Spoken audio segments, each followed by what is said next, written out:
सुप्रभात भैया बहनों। आज हम पढ़ेंगे रसखान। रसखान को निरंतर आगे की ओर बढ़ाते हुए आज हम दूसरे पद की ओर। अब तक हमने जाना था कि रसखान जी कौन है। तो रसखान जी भगवान श्री कृष्ण के परम भक्त हैं, जिनका पूरा नाम जो था वो क्या था, सैयद इब्राहिम। और उनके बारे में बताया जाता है कि उन्होंने जीवन भर जो है कृष्ण की भक्ति की है। क्या होते हुए, मुसलमान होते हुए वे भगवान श्री कृष्ण के अनन्य भक्त थे।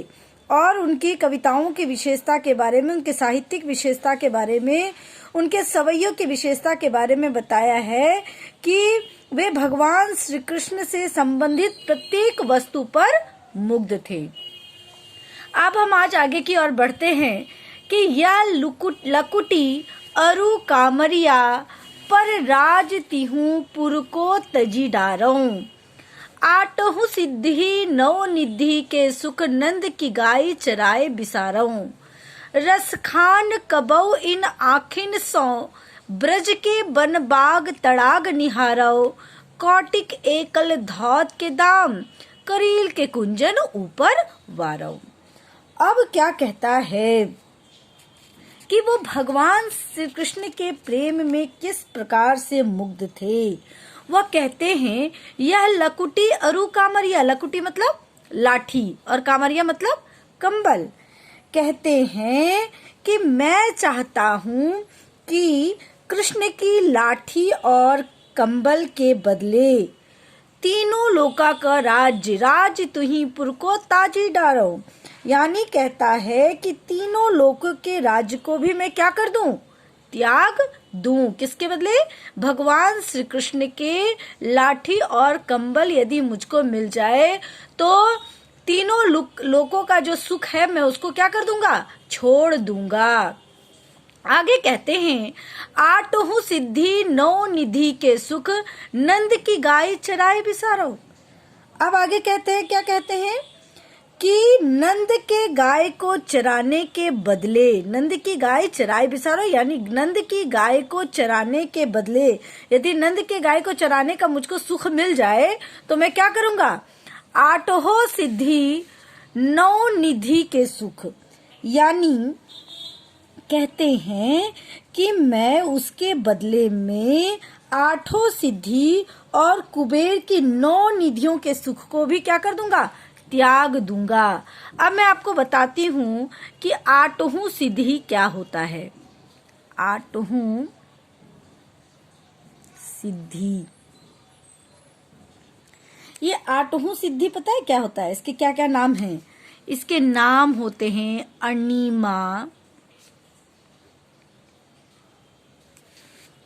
अनीमा, महिमा, फिर आप कह सकते हैं गरिमा, लघिमा,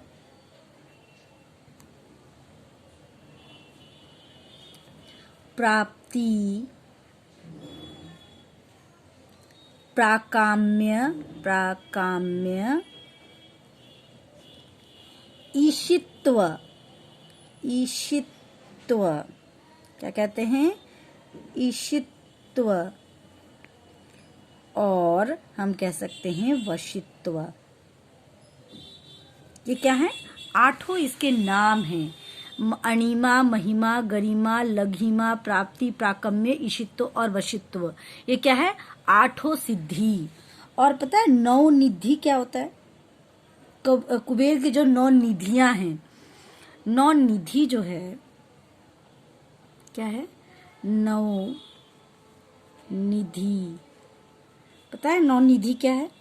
पदम, इसको कहते हैं हम पदम, महापदम,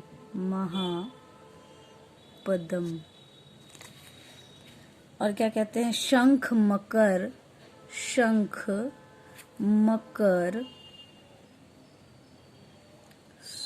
कहते हैं मकर। और हम इसको कहते हैं कच्छप मुकुंद,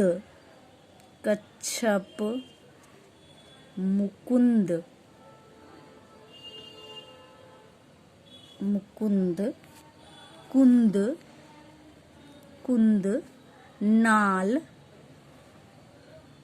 और खर्व, ये जो है वो नौ निधि हैं, है ना। और वो कहते हैं कि क्या कहते हैं, 8 सिद्धि 9 निधि के सुख नंद की गाय चराए बिसारो। यानी यदि नंद के गाय को चराने का सुख मुझको मिल जाए तो मैं उसके आगे 8 सिद्धि और कुबेर की 9 सिद्धि को भी क्या कर दूंगा, त्याग, 9 निधियों को भी मैं त्याग दूंगा। रस खान कबो इन आखिन 100 ब्रज के बन बाग तिड़ाग निहारो। अब क्या कहते हैं, तजी मतलब क्या होता है, त्याग दूंगा। रस खान कबो इन आखिन 100। अब आगे कहते हैं, जब से मैंने अपनी आंखों से, इन आखिन 100 यानी अपने आंखों से ब्रज प्रदेश, ब्रज के यानी ब्रज प्रदेश के वन यानी वन, बाग है ना, बगीचा और तड़ाग, तड़ाग मतलब क्या होता है, तालाब, और तालाब को देखा है। और क्या कहते हैं, कोटिक एकल धौत के धाम, करील के कुंजन ऊपर वारो।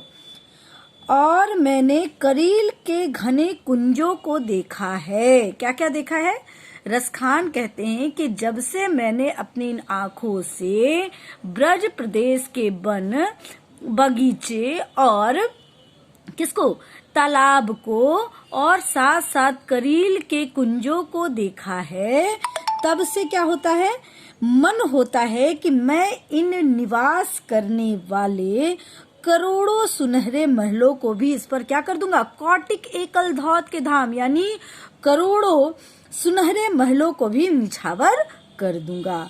यहाँ जो भगवान श्री कृष्ण के प्रति रसखान जी के जो अनन्य प्रेम भक्ति है वो यहाँ पर क्या होती है, वो दर्शाते हैं।